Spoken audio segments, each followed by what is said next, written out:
오늘 우리가 봉독한 마가복음 2장 1절에서 17절은 지난 시간에 계속 이어서 되겠습니다. 지난 시간에 앞에 단락을 살피고 뒤에 단락을 살피지 못했는데 오늘 마저 뒤에 단락을 살핍니다. 원문지격을 다시 한번 봉독하니까 여러분은 성경을 보시기 바랍니다. 1절, 그리고 다시 예수께서 가버나움으로 가셨다. 여러 날 동안 그 집에 계시다는 소문이 들렸다. 2절, 그리고 많은 사람들이 모여서 더 이상 있을 공간이 없었다. 문가에도 없었다. 그리고 예수께서 그들에게 도리를 말씀하셨다. 3절, 그리고 그들이 그에게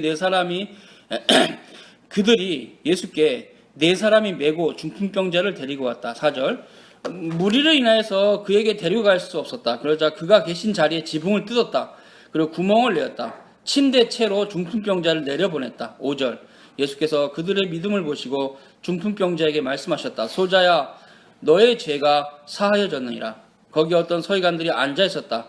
그들의 마음 안에 변론이 일어났다. 7절, 이 사람이 어찌 이렇게 말하는가? 참나마도다. 하나님 한 분에는 어찌 죄를 사할 수 있단 말인가? 8절, 그리고 즉시 예수께서 그의 심령으로 그들 안에서 그와 같은 변론이 일어나는 것을 아셨다. 너희의 마음으로 어찌하여 이러한 변론이 일어나는가? 9절, 중풍병자에게 너의 죄가 사하여졌다는 말하는 것과 너의 침대를 치우고 일어나서 걸어가라 하는 말 중에 어느 것이 쉬운가? 10절, 그러나 인자가 땅에서 죄를 사지하는 권세를 가지고 있는 것을 너에게 알게 하고자 한 것이라. 그가 중풍병자에게 말씀하셨다. 11절, 내가 너에게 이르노니 너의 침대를 치우고 일어나라. 그리고 너의 집으로 돌아가라. 12절, 그러자 그가 일어나서 즉시 침대를 치우고 모든 자들 앞으로 나아갔다. 모든 자들이 놀랐다. 그래서 영광을 하나님께 돌렸다. 그리고 말하였다. 우리가 이러한 일을 본 적이 없다. 13절, 그리고 다시 바닷가로 나가셨다. 그러자 무리가 그에게 나왔다. 그러므로 예수께서 그들을 가르치셨다. 14절, 그가 지나가시다가 세간에 앉아있는 알페오의 아들 레이를 보셨다. 그가 그에게 말씀하셨다. 나를 따르라. 그러자 레이가 일어나서 주를 따랐다.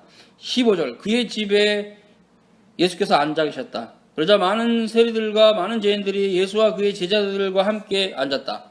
왜냐하면 그들이 많이 주를 따랐기 때문이다. 16절, 바리새인 중에 서기관들이 예수께서 세리와 죄인들과 함께 앉아있는 것을 보고서 그의 제자들에게 말했다. 어찌하여 그가 세리들과 죄인들과 함께 먹는가? 17절, 그러자 예수께서 들으시고 그들에게 말씀하셨다. 건강한 자들은 의사의 도움이 필요하지 않다. 그러나 병든 자들은 필요하다. 나는 의인들을 부르러 온 것이 아니라 죄인을 부르러 왔노라. 아멘. 오늘 본문은 이제 후반부인데요.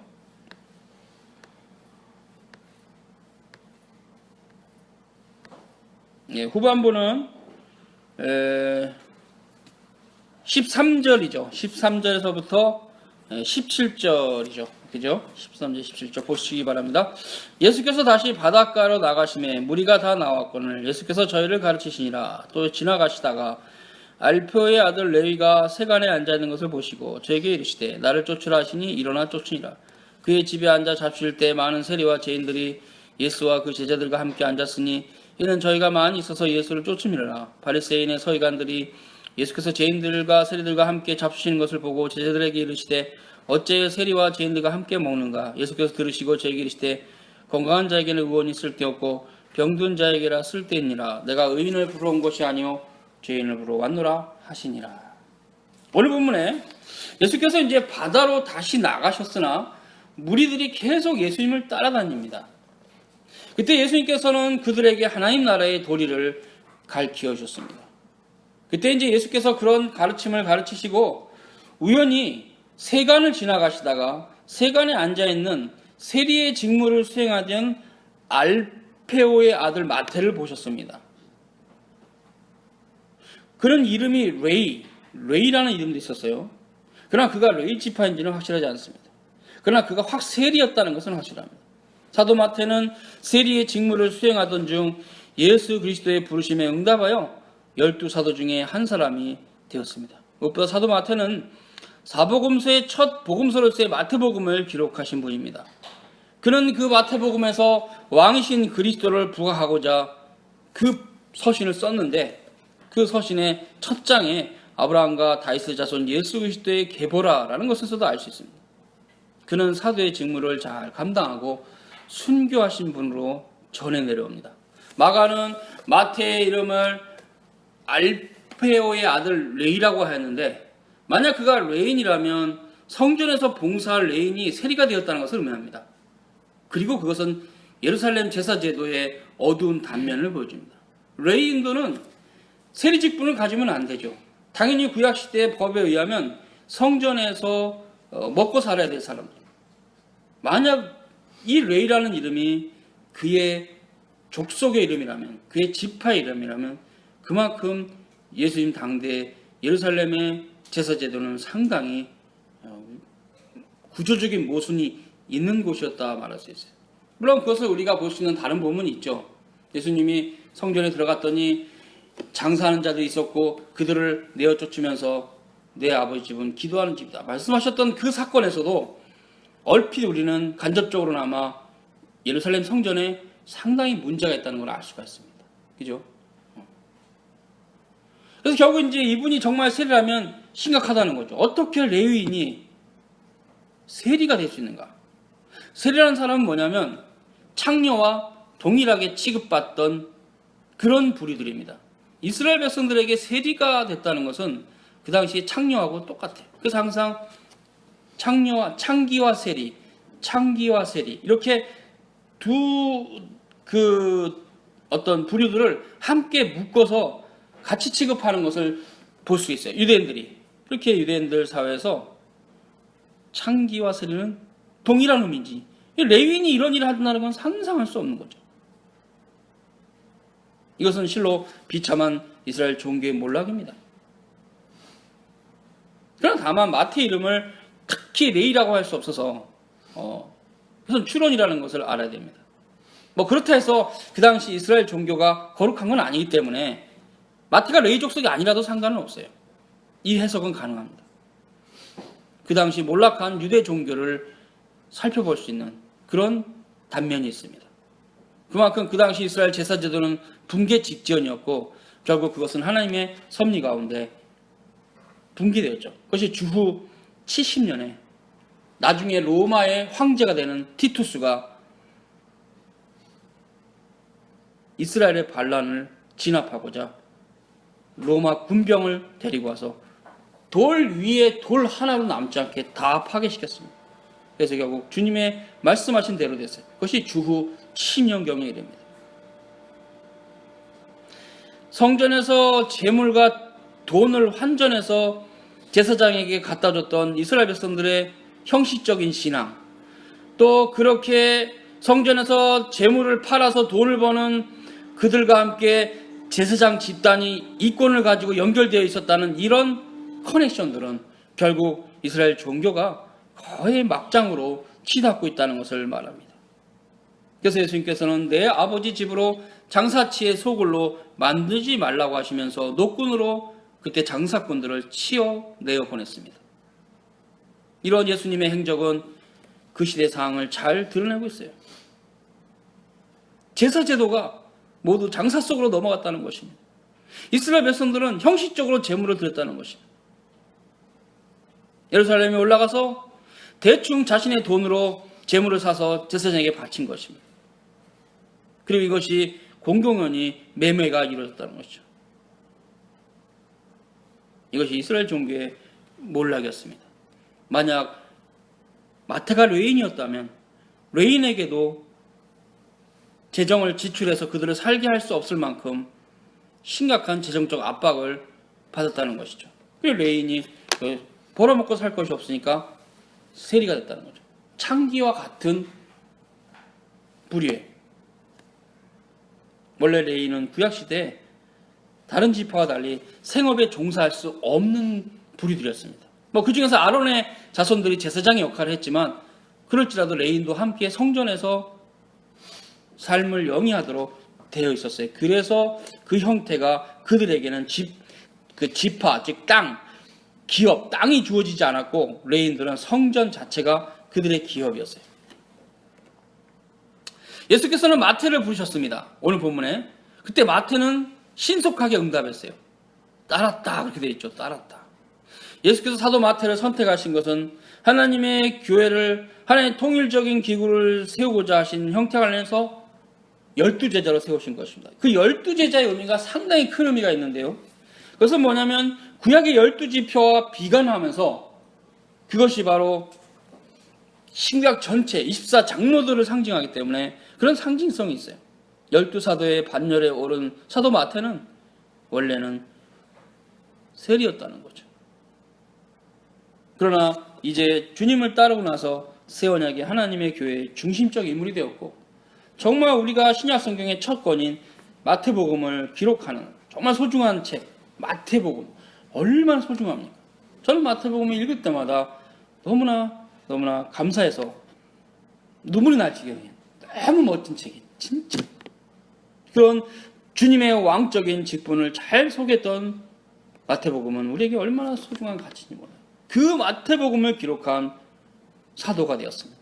세리가 사도가 되었다는 것, 그것은 정말 상상을 초월하는, 그 당시로서는 너무 지나친 파격. 어떤 선지자가 있는데 그가 자신의 제자로 세리를 갖다가 제자 삼았다. 이것은 있을 수 없는 일이에요. 그 당시로 치면 예수님이 왕이라는 걸 몰랐다 치고 하나님이라는 걸 몰랐다 쳐도 말도 안 되는 거죠. 근데 예수님은 하늘의 하나님이시고 이 땅의 왕으로 오시고 이 땅에 완전한 인간으로 오셨던 누구나 완벽한 선지자다, 저분은 죄가 없다고 말할 정도로 그 거룩하신 분이 창기와 똑같은 부류의 마태를 부르셔서 자신의 12제자로 삼으셨어요. 이것은 무엇을 의미합니까? 예수 그리스도를 믿는데 자신의 신분이나 피부 색깔이나 성별이나 아무런 의미가 없다는 거죠. 그것이 아무런 기준이 안 돼요. 오히려 하나님은 가난한 자를 들어서 부유한 자를 부끄럽게 하시는 그런 놀라우신 분이기 때문에 우리는 결단코 자신의 생애가 가난한 것으로 인해서 한탄할 것이 아니라 그리스도를 자꾸 안 닮아가는 것으로 인해서 한탄하시기 바랍니다. 내가 왜 이렇게 예수님을 안 닮아갈까? 하나님 말씀이 그만큼 부족한 겁니다. 하나님 말씀이 우리 안에 계속 충만하게 채워가면 당연히 우리가 하나님 말씀으로 지각이 생기고 하나님 앞에 회개하게 돼 있고, 회개하면 주님은 고쳐주시거든요. 근데 이게 안 돼요.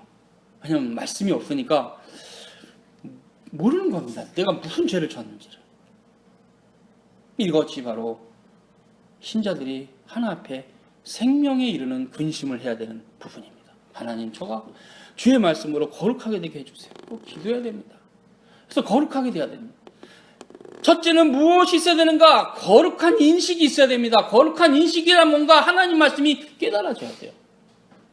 주의 말씀은 하기오스, 거룩한 책이에요. 하기오스, 거룩한 책입니다. 그렇기 때문에 주의 말씀이 깨달아지지 않으면 당연히 거룩한 인식이 생길 수 없고, 거룩한 인식이 생기지 않으면 회개는 없어요. 아니, 내가 죄인이라는 생각이 안 드는데 회개를 하겠어요? 하나님 말씀 보고 내가 죄인이구나, 이런 죄인이구나, 주님이 이렇게 나가죠. 성경이 한 말씀도 이해가 안 되면 나는 의로운데, 나는 주에서 일을 많이 했는데 일을 한심한 인간데, 말씀을 모르는 거죠. 그래서 우리가 하나님 말씀을 알아가면 얼마나 감사한지, 내가 어떤 존재인지 아는구나, 주님이 이런 나를 구원하셨구나. 그러니까 주일만 그냥 기다려줘요. 그날 우리가 같이 만나서 주의 나라에 대해서 얘기해야지.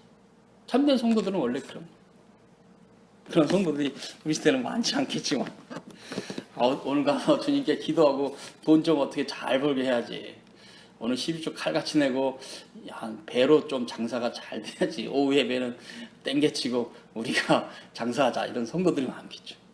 안 됩니다. 주님의 날은 우리가 주께 온전히 바쳐야 됩니다. 이게 구별된 날이에요. 분명히 모든 날이 주님의 날이지만 주의 날은 주께서 부활하신 날로서 큰 의미가 있다는 것은 히브리서를 우리가 살펴보면 알 수 있어요.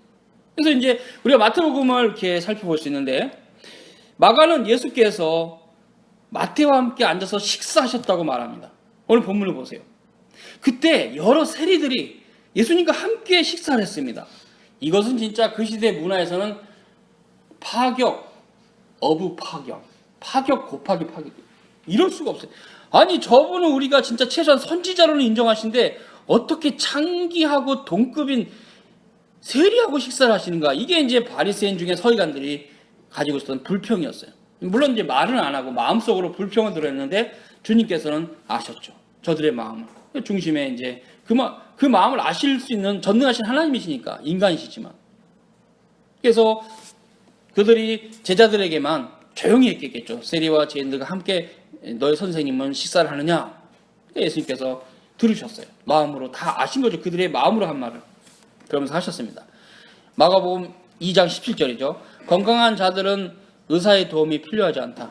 그러나 병든 자들은 필요하다. 나는 의인을 부르러 온 것이 아니라 죄인을 부르러 왔노라. 이것은 지금 우리 모두에게도 큰 은혜의 말씀입니다.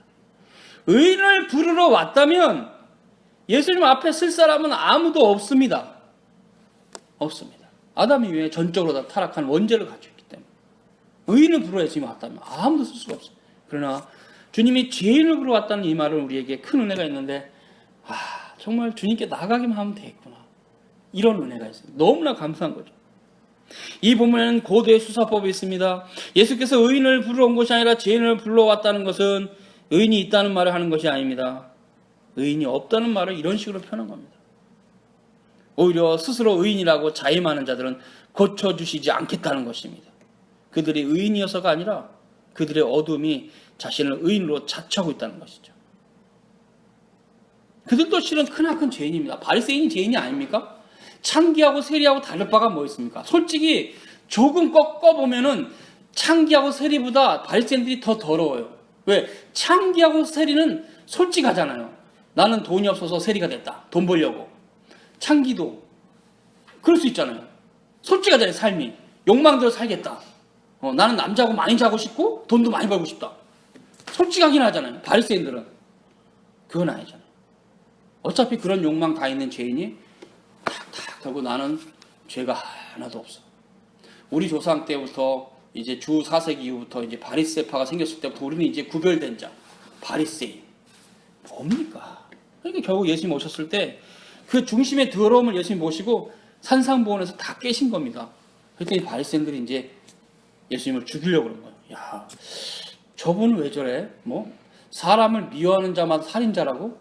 그럼 우리한테 살인자라는 거 아니야? 우리가 지금 말라기가 끝난 다음에 400년 동안 이렇게 거룩함을 쌓아왔는데 이 거룩한 우리를 살인자라는 거야? 예수를 죽여야지. 이렇게 된 거예요. 주님의 말씀이 구약을 정확히 풀어버리니까 구약이 헷갈려가지고 율법주의로 갔던 걔네들이 완전히 경악을 금치 못한 거야. 저를 죽여야 우리 바리새 교파가 살겠구나. 그래서 죽인 겁니다. 위선자들의 특징은 진리를 덮는다는 거예요. 진리를 덮어요. 성경이 가르치는 핵심적인 교리를 다 덮어버려요. 바리새인의 버림은 적당히 진리를 모르는 게 아닙니다. 적당히 대충 그까이 거 정도로는 진리를 알았어요. 그러나 주님께서 우리에게 가르친 복음이 우리 힘으로는 살 수 없는 주님의 은혜로서만 살 수 있다는 이걸 모르는 거예요. 그래서 결국 사람을 찔러 죽이지만 않으면 자기가 살인 안 했다고 생각해서 죄가 없다. 이런 모습을 보여준 사람은 바리새인뿐이 아닙니다. 부자 청년도 마찬가지입니다. 아시잖아요. 부자 청년 어떻게 했는지. 내가 십계명을 다 지켰습니다. 예수님이 피상적으로 지킨 건 알았어요. 야, 너가 귀하다. 근데 하나 부족한 게 있다. 이게 굉장히 주님의 수사법입니다. 너의 모든 걸 다 팔아버리고 나에게 와라. 그럼 하늘의 보화가 너에게 있을 것이다. 부자 청년이 재물이 많은 거로 근심하여 갔더라. 거기 핵심이 있어요. 부자 청년도 일종의 가식된 사람인 겁니다. 하나님을 전적으로 따라가는 그 신앙이 뭔가를 모르고 율법을 피상적으로만 지키면 의롭다고 생각해서 나는 사람 찔러 죽인 적 없고 실제로 그렇지 도적질 진짜 남의 건을 뺏은 적 없고 그리고 아내 외에 혹은 남편 외에 다른 사람하고 잔 적이 없고 그러면 나는 아무 죄도 없다. 그런 식입니다. 그런 식이라는 얘기예요. 죄가 없어요? 주님은 그렇게 말씀하는 게 아니죠. 결국 사람을 보고 미워하는 자마다 살인자다. 이 말씀 안에 십계명 전체 담겨 있어요. 특히 두 번째 돌파는 다 담겨 있어요. 부모를 공경하라 이런 분에 다. 아무도 부모를 주님이 원하신 만큼 공경하시는 사람은 없어요. 그 모든 게. 그래서 우리는 결국 주님 앞에서 죄인인 겁니다. 주님의 은혜가 없으면 구원받을 수 없습니다. 그래서 우리가 주 앞에 나아갈 자세는 주님께서 우리에게 말씀하신 대로 온유와 겸손입니다. 온유와 겸손이에요. 겸손하지 못하게 하면 늘 사람이 하는 말이 자기만이 옳다는 꼴이 돼요. 그렇게 돼요. 하나님 말씀으로 비춰봐서 맞으면 뭐 고개 숙이겠는데 말씀에서 보기에는 안 맞는데 자기가 옳다고 하는 사람 볼 때는 마음이 답답해. 그럼 넌 교리라도 좀 똑바로 가르치든가. 네 교리 틀렸어. 이렇게 될 때는 그 사람 말이 안 들어옵니다. 예수님께서는 의인을 부르러 오신 것이 아니라 죄인을 불러 회개시키러 오셨습니다. 우리는 마땅히 사죄받아야 될 죄인입니다. 그래서 우리는 우리가 죄인임을 깨닫고 하나님의 존전 앞에 나아가야 될 사람입니다. 그때 사도 요한은 요한일서 1장 9절에 그때 8절에서 10절을 봉독합니다. 증거합니다. 보세요. 여러분도 한번 살펴보세요. 요한일서 1장 8절에서 10절입니다. 만일 우리가 죄 없다 하면 스스로 속이고 또 진리가 우리 속에 있지 아니할 것이요 만일 우리가 우리 죄를 자백하면 저는 미쁘시고 의로우사 우리 죄를 사하시며 모든 불의에서 우리를 깨끗게 하실 것이요 만일 우리가 범죄하지 아니하였다 하면 하나님을 거짓말하는 자로 만드는 것이니 또한 그의 말씀이 우리 속에 있지 않다. 그렇게 말하는 사람은 말씀이 없는 사람이라는 거예요. 나는 죄가 없다 이렇게 말하는 사람은. 즉 이 말은 뭐냐면요. 우리가 범죄하지 않았다 하면 하나님을 거짓말하는 자로 만든다는 것이 왜냐하면 율법 때문에 그래요. 모세의 오경을 살펴보면 우리가 얼마나 큰 죄인지 알게 돼 있어요. 실은 모세 오경만 봐도 구약 성경을 다 읽어보면 와 우리가 진짜 큰 죄인이다 알게 돼 있어요. 하나님의 말씀을 덮어두고 사니까 자기가 죄인지 모르는 겁니다. 우리가 범죄하지 아니하였다 하면 하나님을 거짓말쟁이로 만든대요. 율법이 다 거짓말이 됩니다. 그래서 그런 자는 오히려 그 사람이 하나님의 말씀이 없다는 얘기예요. 그의 말씀이 속에 있지 않다. 그래서 구절을 말하는 겁니다. 만일 우리가 우리 죄를 자백하며 중심으로 자백하면 저는 미쁘시고 의로사 신실하시고 의로시단 말이죠. faithful. 우리 죄를 사하시며 모든 불의에서 우리를 깨끗게 하실 것이요. 이렇게 사도 요한은 우리에게 증거했습니다. 그래서 8절도 은혜가 되지 않습니까? 만일 우리가 죄가 없다 하면 스스로 자신을 속이는 사람이고 진리가 없는 사람이래요. 정말 이 사도 요한이 하나님의 말씀을 얼마나 정확히 아신 분인지 가슴 깊이 다가옵니다. 이런 사도 요한의 진술과 오늘 마가복음의 예수님의 말씀은 동일한 의도를 가지고 있는 일치하는 말씀입니다. 사도 요한은 우리가 죄가 없다고 하면 스스로 자신을 속이는 자라고 말합니다. 그것은 그 속에 진리가 없기 때문이라고 합니다. 그렇습니다. 진리의 성령으로 비추어짐을 받지 못하는 자는 어느 누구도 자신이 죄인이라고 생각하지 않습니다. 그러나 하나님의 성령께서 우리의 본성의 부패성을 비춰주시면 우리는 얼마나 큰 죄인인가를 깨닫게 됩니다. 하나님의 성령께 이끌림을 받지 않는 자는 어느 누구도 자신이 큰 죄인임을 깨닫지 못하고 살아갈 것입니다. 그래서 용서받지 못할 것이고 스스로 의인이라고 살아가다가 멸망으로 가는 것입니다. 사도 요한은 증거합니다. 우리가 우리 죄를 자백하면 저는 미쁘시고 의로사 우리를 구원하신다. 그러나 그것을 인정하지 않으면 너는 거짓말하는 자다. 하나님이 거짓말하는 자가 아니기 때문에 너가 거짓말하는 자다. 이렇게 말하고 있습니다.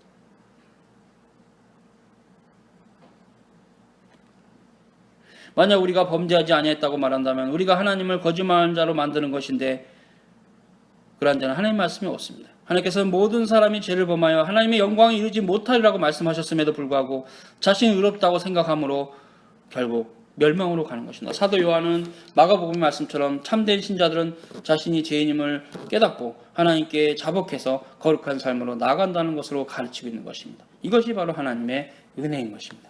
교리적인 관찰을 하면 오늘 설교를 마칩니다. 교리적인 관찰은 제목은 사도 마태. 유대 당대 사회상으로 비춰볼 때 세리 마태는 더 이상 유대 사회에 소망이 없는 가장 비주류의 인생들입니다. 가장 천한 직업을 가지고 살았던 세리 마태는 정말 창기라는 말은 지금도 좋은 말이 아니잖아요. 지금 세무서 공무원은 얼마나 좋습니까? 다 세무서 공무원이 되고 싶죠.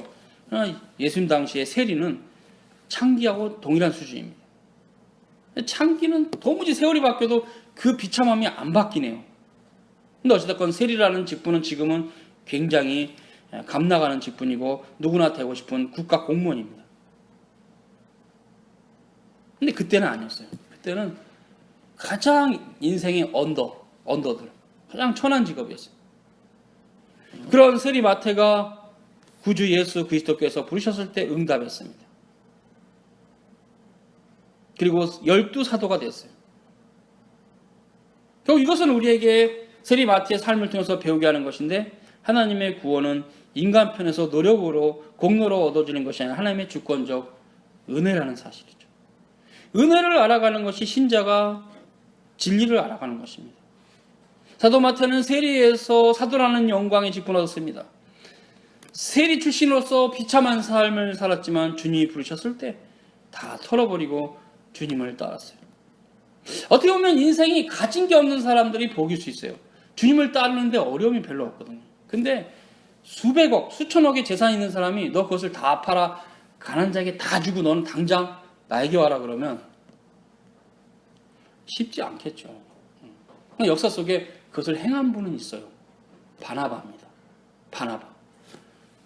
바울과 함께 안디옥 교회에서 섬겼고 최소한 1차 전도여행을 같이 했던, 나중에 마가와 함께 베드로와 함께 전도했던 그 바나바가 자신의 전 재산을 다 팔아서 그 당시 12사도들 앞에 던졌어요. 마가는 엄청난 부자입니다. 마가란다. 바나바는. 왜냐면 바나바하고 마가가 친척인데 마가의 다락방을 빌려줄 정도로 120명이 모이는 다락방이라면 대저택입니다. 부자입니다. 그러니까 마가와 함께 바나바, 제가 말을 자꾸 헷갈리는데 바나바도 친척이었기 때문에 굉장히 부자들이었어요. 그렇기 때문에 바나바가 자기 전 재산을 하나님께 바치고 진짜 부자 청년이 못했던 그 일을 바나바가 했던 그런 분이 역사 속에 있다면 바나바입니다.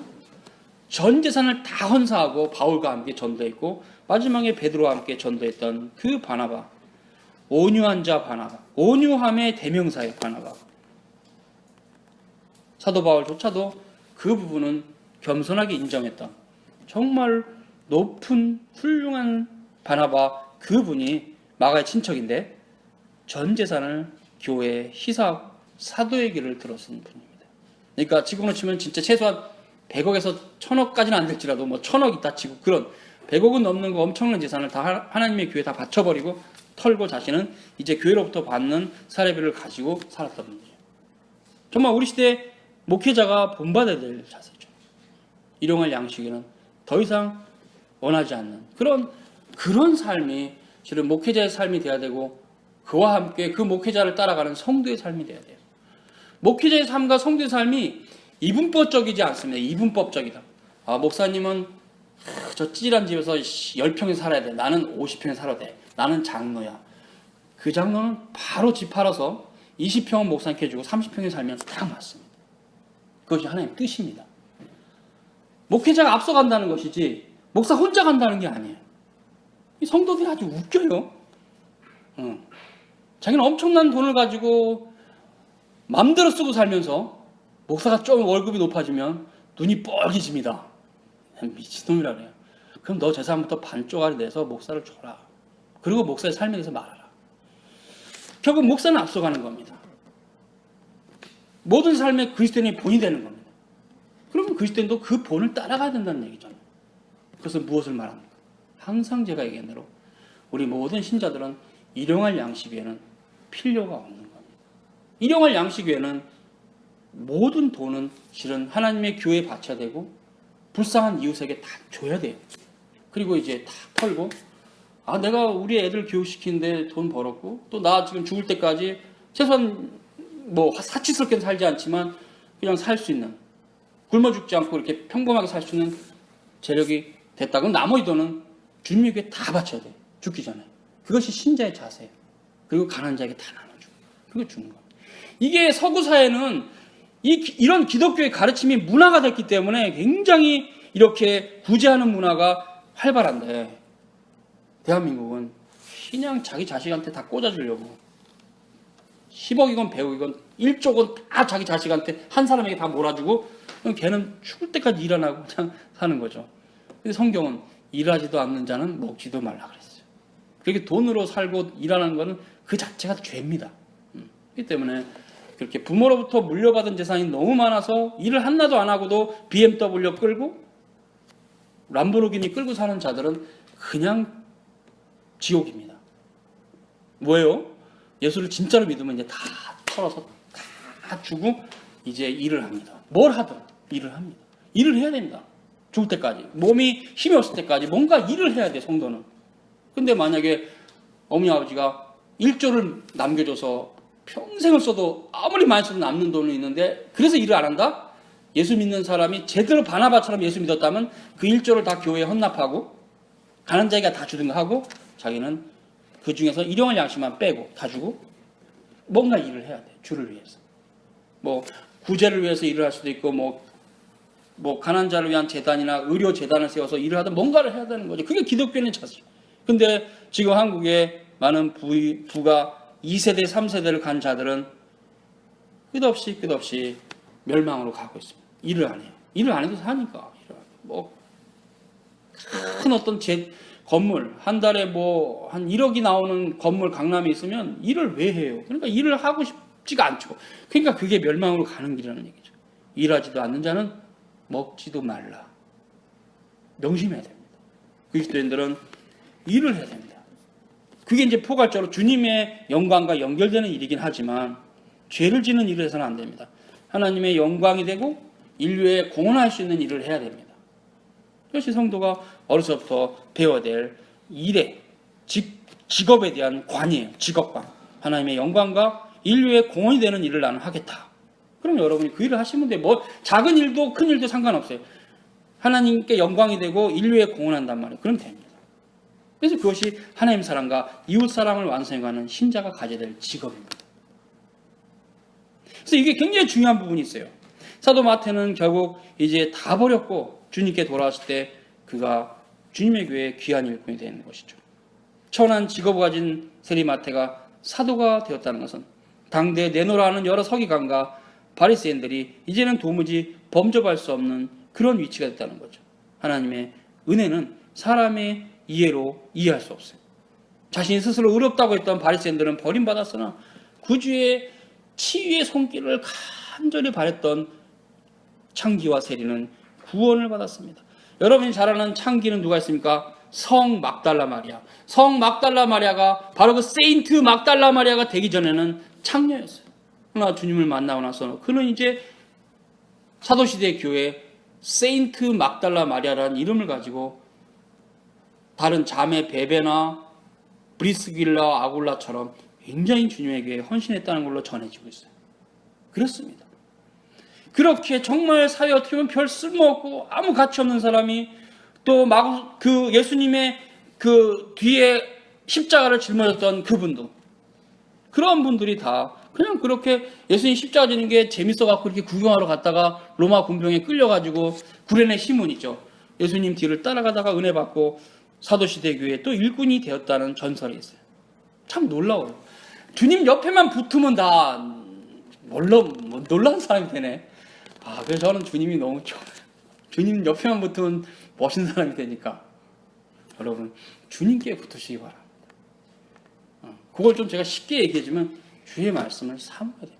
이제 우리가 주님이 안 계시잖아요. 직접 우리가 인격적으로 주님과 대화하고 식사하고 할 수가 없잖아요. 부활하신 주님은 하늘에 계시니까. 우리가 할 수 있는 것은 성령으로 임하신 주의 말씀을 알아가고 그 말씀에 순종함으로 우리가 주님을 한 번도 본 적 없어도 주님을 닮아갈 수 있습니다. 성경이 그거를 가르칩니다. 그래서 주님께서 도마에게 너는 나를 본 거로 믿느냐? 보지 못하고 믿는 자들은 복되도다 하신 겁니다. 우리가 주님을 직접 눈으로 배운 적이 없고 그분과 식사도 한 번 한 적이 없고 베드로처럼 우리는 그의 영광을 친히 본 자다 이런 말도 할 수가 없는 위치지만 그래도 우리가 그 사도들이 기록한 주의 말씀을 반드시 여러분이 진실로 살피고 또 살펴서 주님을 알아가셔야 됩니다. 기도하겠습니다. 걸어가신 주님 감사합니다.